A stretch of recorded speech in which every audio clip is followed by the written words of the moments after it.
Did you know? The TurboGrafx 16 port of Splatterhouse had a parental advisory on the box stating the horrifying theme of this game may be inappropriate for young children and cowards. But the back of the box said the game was for ages 10 and up, implying that it was suitable for children. This wasn't the first time a game received a content warning, but it was one of the first for violence instead of sex. The Splatterhouse series made waves with its graphic violence and naturally has a long, interesting history with video game ratings systems. Splatterhouse 2 was released in 1992 before Sega of America started voluntarily rating their games. However, the North American version did feature a warning on the cover that read, "This game contains scenes depicting graphic violence which may not be suitable for younger players." It was the first North American game to have such a warning on the front as opposed to the back, like 1990's Technocop and Stormlord. 16 years later, when it was released on the North American Wii Virtual Console, Splatterhouse 2 would retroactively receive a mature rating, making it the only game with an M rating on Virtual Console. Its third entry, Splatterhouse 3, which released after Sega started its voluntary rating system, was rated MA13, which wasn't even Sega's highest maturity rating at the time. Yet, it still featured the same warning that it wasn't for kids. Games like Mortal Kombat 2 and Lethal Enforcers got the higher MA17 rating, but without any extra warning. An ad for Splatterhouse 3 joked that it was the type of game rating systems were invented for, which was enough to get it featured in the Violence in Video Games Senate hearings in December 1993.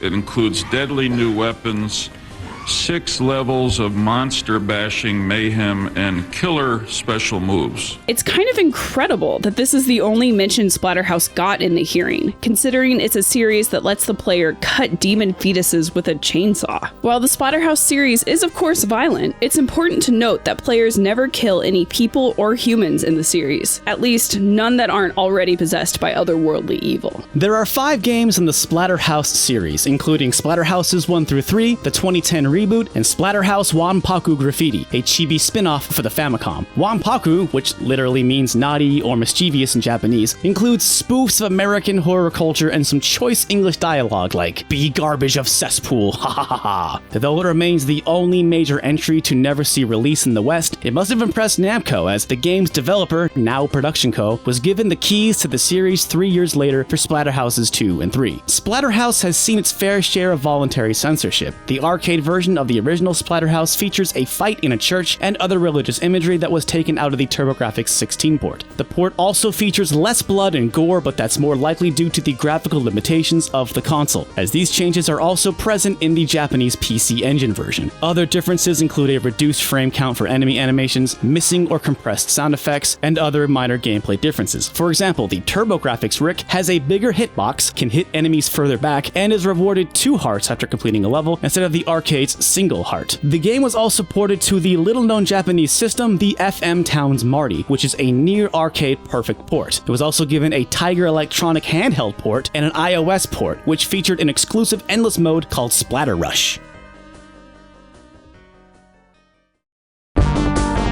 Though the Terror Mask is supposed to be a Mayan relic, it bears a striking resemblance to Jason Voorhees' mask in the Friday the 13th horror series. The TurboGrafx 16 port colored the mask red to help fend off copyright claims, but Namco wised up and made the mask more skull-like as the series progressed. And this isn't the only horror movie connection Splatterhouse has. The series has several intentional references to a handful of horror movies. Just to name a few, Laughing Deer Heads in Wanpaku Graffiti and Vomiting Deer Heads in Splatterhouse 2 reference Evil Dead 2. Wanpaku Graffiti's first boss is a girl whose head spins around, referencing The Exorcist. The series' main antagonist, Dr. West, is named after Herbert West, a character in Stuart Gordon's Reanimator. And in the 2010 reboot, a burnt corpse wearing a glove is seen along with a red and green sweater next to a boiler, referencing Freddy Krueger from A Nightmare on Elm Street. In 2008, Bandai Namco announced they were bringing back Splatterhouse with Rise of Kasai developers Bottle Rocket Entertainment. It was a full series reboot with 3D action gameplay in the style of God of War and Devil May Cry. It would even feature Jim Cummings as the voice of the Terror Mask and also have numerous references to the previous games, like a boss fight with Biggie Man, the dual chainsaw-armed maniac. However, Bandai Namco fired the team in 2009 and finished the game themselves. A few Bottle Rocket developers joined Bandai Namco to help finish the project, and Bottle Rocket closed its doors in September 2009. When the Splatterhouse reboot finally dropped in November 2010 for the Xbox 360 and PlayStation 3, it was met with a lukewarm reception, but has since gained a cult following. As a bonus, the reboot featured the original 3 games, including the fully uncensored version of the arcade original. This is the first time the game was given a wide release in America, but it wouldn't be the last, as it was also featured in the recent Namco Museum for Switch, which was only rated teen. In 2013, Caitlin Oliver became the first woman to set a world record high score for a classic arcade game in nearly 30 years, and her game of choice was Splatterhouse. The previous record was set by Doris Self for Qbert in 1984. Though numbers are vague, Splatterhouse arcade machines were not common in the US during its heyday, probably because of its graphic violence. The international version is pretty rare. The Japanese version is reportedly more common. While there were decades between the third game and the 2010 remake, Splatterhouse cameos made their way into Bandai Namco games throughout the years, like in Point Blank 3, Tekken Dark Resurrection, and Tales of Eternia. Some cutscenes from We Love Katamari feature a remake of the Splatterhouse 1 ending theme, which itself is a video game rendition of the song Sento nel Core by Italian Baroque composer Alessandro Scarletti. Katsuro Tajima, who did the original music for Splatterhouse 1, was also a composer on We Love Katamari. Bandai Namco released this version on the official soundtrack for the PSP's Me and My Katamari, which is called Katamari Original Soundtrack Damacy, or Complete Sounds of Katamari, depending on the retailer or the translator. Katsuro Tajima is credited as the composer of this track on that CD. And that's not the only connection between the two series. Now Production Co. also developed 2007's Beautiful Katamari for the Xbox 360. Actually, Now Production Co. went on to become one of Japan's biggest contract developers and has been involved in many franchises with companies like Nintendo, Sega, Konami, Capcom, and Sony, the most prominent of these being Sonic, Adventure Island, Katamari Damacy, and of course, Splatterhouse.